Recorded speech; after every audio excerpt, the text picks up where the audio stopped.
Alerte. Il est grave pour le président ivoirien Alassane Ouattara. La situation devient de plus en plus critique. Mais ce dernier ne veut pas lâcher l'affaire. Il court se faire soigner en France et non dans son propre pays. Je vous assure que c'est très grave pour Alassane Ouattara, car ça ne va vraiment pas. La santé du président ivoirien Alassane Ouattara devient de plus en plus préoccupante. Tout le monde le voit, tout le monde le sent, mais personne n'ose le dire officiellement. Pourtant, les signes sont là, visibles pour quiconque observe la situation avec lucidité.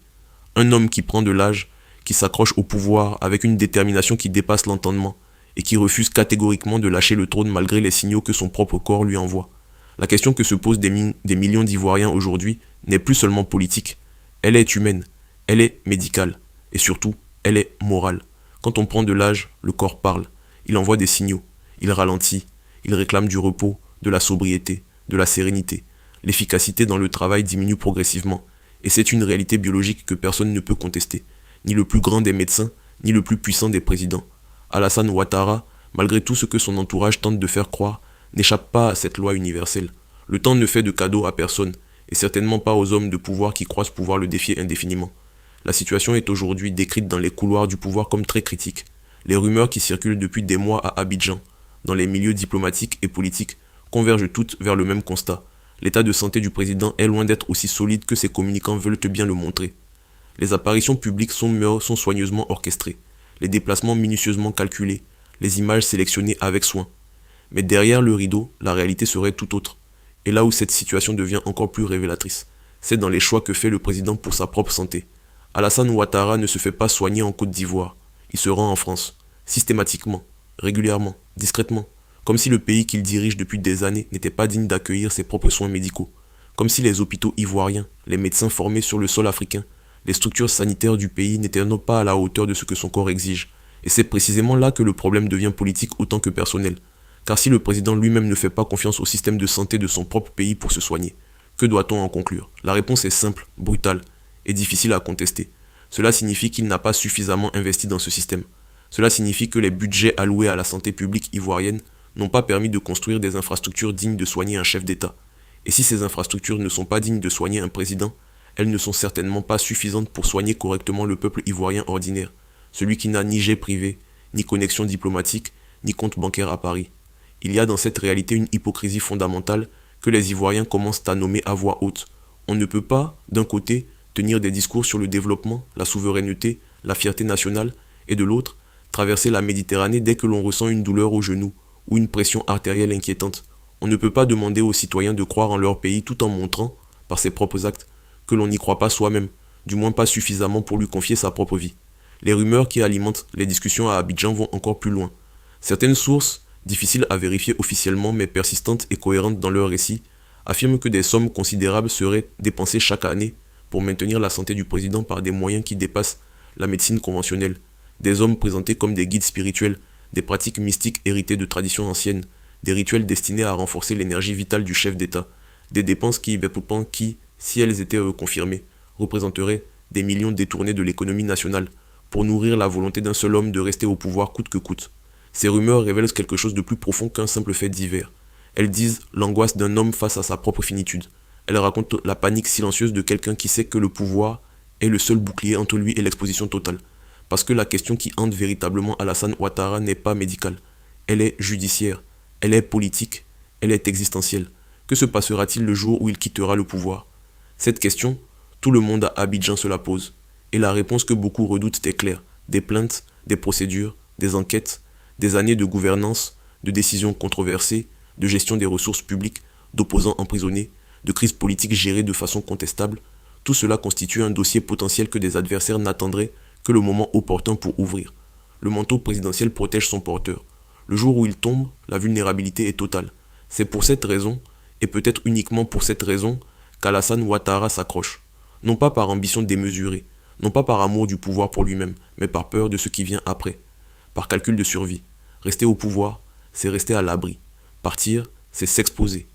Et dans un environnement politique aussi instable, aussi peu institutionnalisé que celui de la Côte d'Ivoire, ce calcul a une logique implacable, même s'il est moralement indéfendable. Car pendant qu'il reste, le pays souffre d'une gouvernance exercée par un homme, dont les forces déclinent. Les décisions tardent, l'entourage prend de l'espace, les clans se positionnent pour la succession. Les investisseurs observent avec inquiétude, et le peuple, lui, attend. Il attend une alternance qui tarde à venir, une transition qui se dessine dans le flou, une relève qui n'a pas été préparée avec soin parce que préparer sa succession, c'est accepter de partir. Le rapport que les dirigeants africains de cette génération entretiennent avec la France est aussi au cœur de cette problématique. Paris n'est pas seulement une destination médicale. Paris est une garantie, une assurance vie politique. Des décennies de relations franco-africaines ont construit un système dans lequel certains dirigeants savent qu'en échange d'une certaine loyauté, d'une certaine préservation des intérêts français en Afrique de l'Ouest, ils bénéficieront d'un accueil chaleureux, de soins de qualité, et si nécessaire d'une protection au moment du départ. C'est ce qu'on appelle pudiquement la France-Afrique, un système d'échange mutuel qui, depuis des décennies, lie certains présidents africains à l'ancienne puissance coloniale avec des liens que ni les discours souverainistes, ni les appels à la dignité africaine n'ont réussi à défaire. Alassane Ouattara est, qu'on le veuille ou non, un produit de ce système. Sa trajectoire, sa montée en puissance, son maintien au pouvoir ont tous bénéficié, à un moment ou à un autre, du soutien de Paris. Et aujourd'hui, c'est encore vers Paris qu'il se tourne quand son corps faillit. Le cercle est complet, la dépendance est totale. Mais voilà ce que cette situation dit au reste du continent, aux jeunes Africains qui regardent leurs dirigeants avec un mélange de colère et de désillusion. Tant que les élites politiques africaines continueront de soigner leur corps en Europe, d'éduquer leurs enfants en Europe, de placer leur argent en Europe, tout en demandant à leur peuple de croire en l'Afrique, il n'y aura pas de véritable souveraineté. Il y aura des discours, il y aura des drapeaux, il y aura des hymnes nationaux chantés avec ferveur, mais il n'y aura pas de souveraineté réelle, parce que la souveraineté commence par la confiance dans ses propres institutions, dans ses propres médecins, dans ses propres hôpitaux. Et cette confiance, les dirigeants de cette génération ne l'ont jamais véritablement construite, parce qu'ils n'en avaient pas besoin. Ils avaient Paris. La Côte d'Ivoire mérite mieux que cela. Elle mérite des dirigeants qui investissent dans la santé de leur peuple, avec la même ardeur qu'ils mettraient à investir dans leur propre santé. Elle mérite des hôpitaux dans lesquels un président ne rougirait pas d'être soigné. Elle mérite une alternance sereine, préparée, institutionnalisée, dans laquelle celui qui part n'a pas à trembler pour sa liberté, parce que l'état de droit garantit que la justice est rendue équitablement, sans calcul politique. Elle mérite surtout de ne plus avoir à chuchoter la vérité sur la santé de son président dans les couloirs et les marchés. Elle mérite un espace public dans lequel cette vérité peut être dite, débattue, assumée, sans que ceux qui la disent risquent leur liberté. Mais ce dernier ne veut pas lâcher l'affaire. Il court se faire soigner en France et non dans son propre pays. Je vous assure que c'est très grave pour Alassane Ouattara, car ça ne va vraiment pas. La santé du président ivoirien Alassane Ouattara devient de plus en plus préoccupante. Tout le monde le voit, tout le monde le sent, mais personne n'ose le dire officiellement. Pourtant, les signes sont là, visibles pour quiconque observe la situation avec lucidité.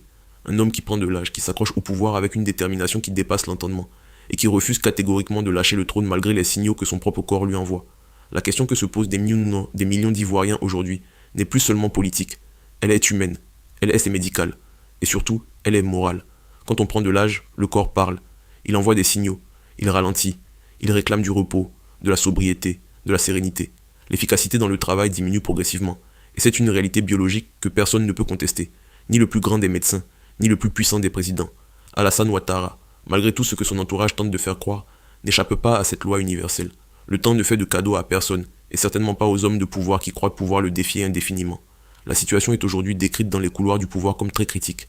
Les rumeurs qui circulent par eux depuis des mois à Abidjan, dans les milieux diplomatiques et politiques, convergent toutes vers le même constat. L'état de santé du président est loin d'être aussi solide que ses communicants veulent bien le montrer.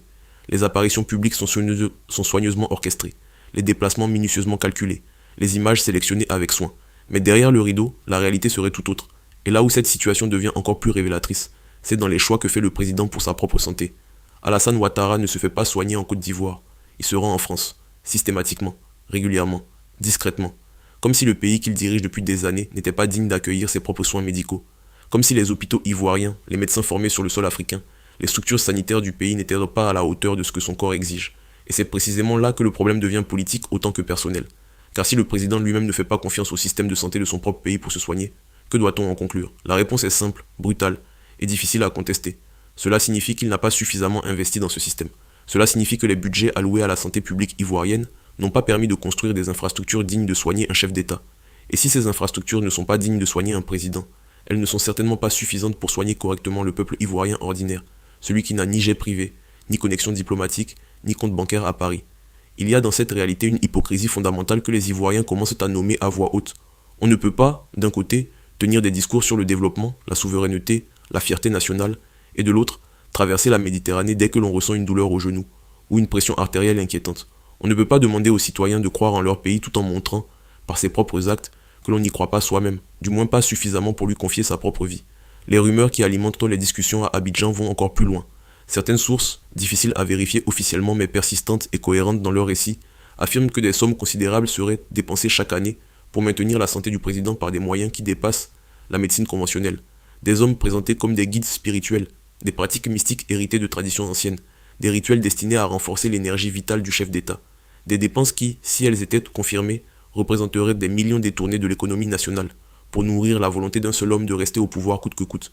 Ces rumeurs révèlent quelque chose de plus profond qu'un simple fait divers. Elles disent l'angoisse d'un homme face à sa propre finitude. Elles racontent la panique silencieuse de quelqu'un qui sait que le pouvoir est le seul bouclier entre lui et l'exposition totale. Parce que la question qui hante véritablement Alassane Ouattara n'est pas médicale. Elle est judiciaire, elle est politique, elle est existentielle. Que se passera-t-il le jour où il quittera le pouvoir? Cette question, tout le monde à Abidjan se la pose. Et la réponse que beaucoup redoutent est claire. Des plaintes, des procédures, des enquêtes, des années de gouvernance, de décisions controversées, de gestion des ressources publiques, d'opposants emprisonnés, de crises politiques gérées de façon contestable. Tout cela constitue un dossier potentiel que des adversaires n'attendraient que le moment opportun pour ouvrir. Le manteau présidentiel protège son porteur. Le jour où il tombe, la vulnérabilité est totale. C'est pour cette raison, et peut-être uniquement pour cette raison, qu'Alassane Ouattara s'accroche. Non pas par ambition démesurée, non pas par amour du pouvoir pour lui-même, mais par peur de ce qui vient après, par calcul de survie. Rester au pouvoir, c'est rester à l'abri. Partir, c'est s'exposer. Et dans un environnement politique aussi instable, aussi peu institutionnalisé que celui de la Côte d'Ivoire, ce calcul a une logique implacable, même s'il est moralement indéfendable.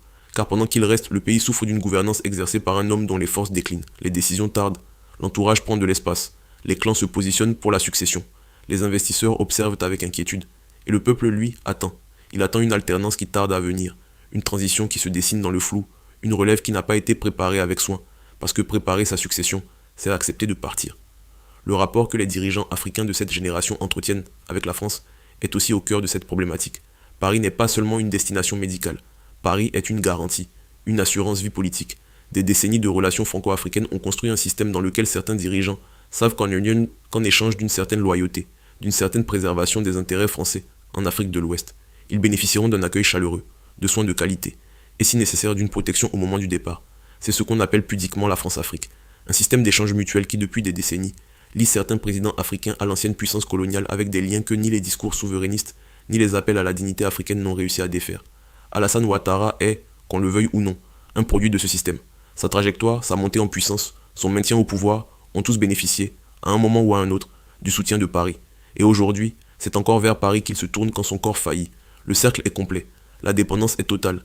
Mais voilà ce que cette situation dit au reste du continent, aux jeunes Africains qui regardent leurs dirigeants avec un mélange de colère et de désillusion. Tant que les élites politiques africaines continueront de soigner leur corps en Europe, d'éduquer leurs enfants en Europe, de placer leur argent en Europe, tout en demandant à leur peuple de croire en l'Afrique, il n'y aura pas de véritable souveraineté. Il y aura des discours, il y aura des drapeaux, il y aura des hymnes nationaux chantés avec ferveur, mais il n'y aura pas de souveraineté réelle, parce que la souveraineté commence par la confiance dans ses propres institutions, dans ses propres médecins, dans ses propres hôpitaux. Et cette confiance, les dirigeants de cette génération ne l'ont jamais véritablement construite, parce qu'ils n'en avaient pas besoin, ils avaient Paris. La Côte d'Ivoire mérite mieux que cela. Elle mérite des dirigeants qui investissent dans la santé de leur peuple, avec la même ardeur qu'ils mettraient à investir dans leur propre santé. Elle mérite des hôpitaux dans lesquels un président ne rougirait pas d'être soigné. Elle mérite une alternance sereine, préparée, institutionnalisée, dans laquelle celui qui part n'a pas à trembler pour sa liberté parce que l'état de droit garantit que la justice est rendue équitablement, sans calcul politique. Elle mérite surtout de ne plus avoir à chuchoter la vérité sur la santé de son président dans les couloirs et les marchés. Elle mérite un espace public dans lequel cette vérité peut être dite, débattue, assumée, sans que ceux qui la disent risquent leur... Mais voilà ce que cette situation dit au reste du continent africain, aux jeunes qui regardent leurs dirigeants avec un mélange croissant de colère et de désillusion profonde. Tant que les élites politiques africaines continueront de soigner leur corps en Europe, d'éduquer leurs enfants en Europe, de placer leur argent en Europe, tout en demandant à leur peuple de croire en l'Afrique, il n'y aura pas de véritable souveraineté. Il y aura des discours, il y aura des drapeaux brandis avec fierté, il y aura des hymnes nationaux chantés avec ferveur dans les stades, mais il n'y aura pas de souveraineté réelle, parce que la souveraineté commence par la confiance dans ses propres institutions, dans ses propres médecins, dans ses propres hôpitaux, dans ses propres hommes et femmes, formés sur le sol africain. Et cette confiance, les dirigeants de cette génération ne l'ont jamais véritablement construite, parce qu'ils n'en avaient pas besoin, ils avaient Paris, ils avaient leur réseau, ils avaient leurs assurances privées et leurs relations diplomatiques soigneusement entretenues au fil des décennies. Le peuple, lui, devait se débrouiller avec les miettes d'un système de santé sous-financé, sous-équipé et sous-valorisé. Pendant que le président ivoirien traverse l'Atlantique pour ses consultations médicales, les hôpitaux d'Abidjan manquent de médicaments essentiels. Pendant que son entourage réserve des suites dans des cliniques parisiennes de luxe, des femmes meurent en couche dans des maternités ivoiriennes faute d'équipements adéquats. Pendant que des millions sont dépensés pour maintenir en vie un homme au sommet du pouvoir, des enfants ivoiriens meurent du paludisme, une maladie évitable et traitable, faute d'un accès simple et rapide aux soins de base. Ce contraste n'est pas une métaphore, c'est une réalité quotidienne que vivent des millions de familles ivoiriennes, en silence, sans caméra, sans communiqué de presse. Et c'est dans ce contexte précis qu'il faut comprendre la colère qui monte. Une colère sourde, contenue, qui ne s'exprime pas encore dans les rues, mais qui gronde dans les foyers, dans les marchés, dans les universités. Une colère qui observe un président s'accrocher au pouvoir avec les dernières forces qui lui restent, non pas pour servir son peuple, mais pour se protéger lui-même.